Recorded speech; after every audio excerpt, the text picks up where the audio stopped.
wabarakatuh. Saya Tamara Aulia dari Prodi Pendidikan Bahasa Indonesia kelas 3B. Di sini saya akan membawakan materi morfologi tentang prinsip pengenalan morfem. Selamat leksikal. Satuan-satuan yang punya struktur fonologik dan arti leksikal merupakan satu morfem. Satuan-satuan yang punya struktur fonologik yang berbeda merupakan satu morfem apabila satuan-satuan itu mempunyai arti leksikal atau gramatik yang sama, asal perbedaan itu dapat dijelaskan secara fonologik. Satuan-satuan yang punya struktur fonologik yang berbeda, sekalipun perbedaannya tidak dapat dijelaskan secara fonologik, masih dapat dianggap sebagai satu morfem apabila mempunyai arti leksikal atau arti gramatik yang sama dan mempunyai distribusi yang komplementer.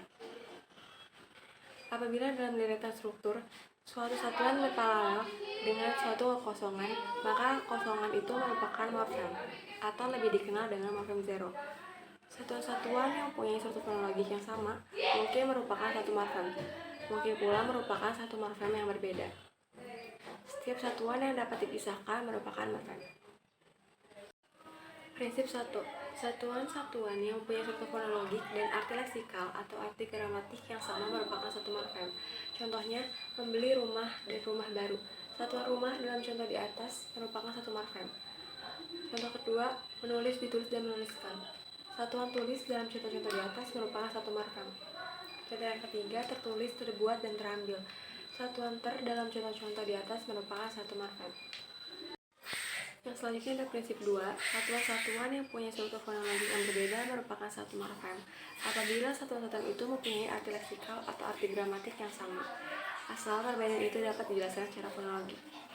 Contoh yang pertama yaitu menjahit, membeli, menyalin, menggendong, mengecat, dan melamar. Satuan-satuan men, menge, dan dalam contoh di atas mempunyai arti gramatik yang sama, yaitu menyatakan tindakan aktif, tetapi struktur fonologiknya jelas berbeda. Satuan men, menge, dan me adalah alomorf dari morfem men. Oleh karena itu, semua satuan tersebut merupakan satu makna. Contoh yang selanjutnya yaitu menjahit, pembeli, penyalin, menggendong, pengecat, pelamar. Satuan-satuan pen, penge, dan pe adalah dalam contoh di atas mempunyai arti gramatik yang sama, yaitu menyatakan melakukan perbuatan, tetapi struktur fonologiknya jelas berbeda. Satuan pen, penge, dan pe adalah alomorf dari morfem pen. Oleh karena itu, semua satuan tersebut merupakan satu morfem. Prinsip 3. Satuan-satuan yang punya struktur fonologik yang berbeda, sekalipun perbedaannya tidak dapat dijelaskan secara fonologik, masih dapat dianggap sebagai satu morfem apabila mempunyai arti leksikal atau arti gramatik yang sama dan mempunyai distribusi yang komplementer. Contohnya, beralih, belajar, dan berangkat. Terdapat satuan ber, ke, bel dari contoh-contoh di atas. Berdasarkan prinsip 2, jelas bahwa ber dan bel merupakan satu morfem, karena perbedaan struktur fonologiknya dapat dijelaskan secara fonologik. Lalu bagaimana dengan bel yang hanya terdapat pada belajar?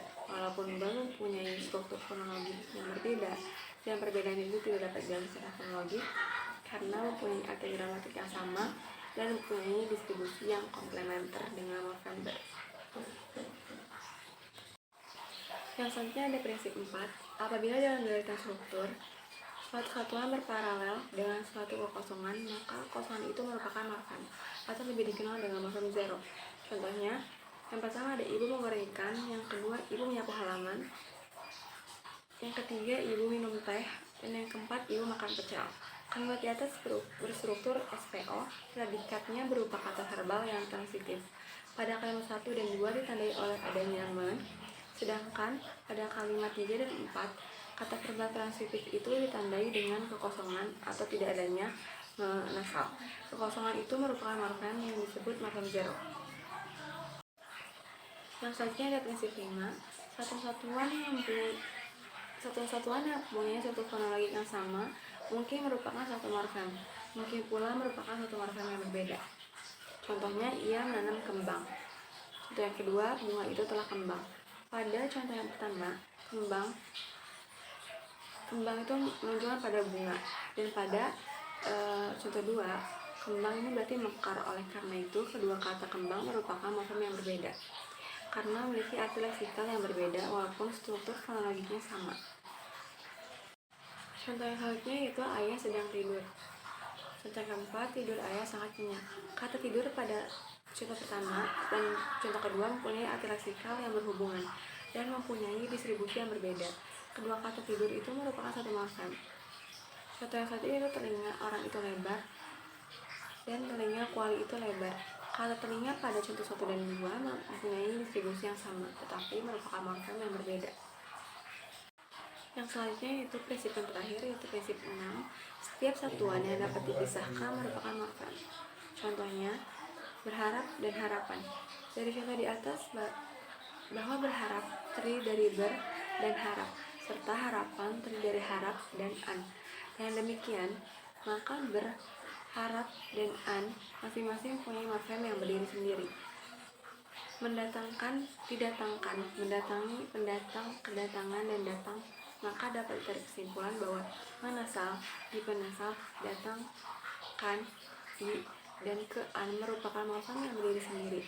Selanjutnya bersenang-senang dan berlari-larian. Bersenang-senang terdiri dari 3 morfem, yaitu bersenang dan senang. Berlari-larian terdiri dari 4 morfem, yaitu berlari, lari, dan an. Contoh yang selanjutnya itu gelap, gulita, dan simpang siur. Satuan gulita hanya terdapat pada gelap gulita, dan satuan siur hanya terdapat pada simpang siur. Satuan gelap dan satuan simpang masing-masing merupakan morfem tersendiri. Satuan gulita yang hanya dapat berkomunikasi dengan gelap, dan satuan siur yang hanya dapat berkombinasi dengan simpang. Mereka merupakan morfem tersendiri. Sekian pemaparan materi yang dapat saya sampaikan. Kurang lebihnya mohon maaf. Assalamualaikum warahmatullahi wabarakatuh.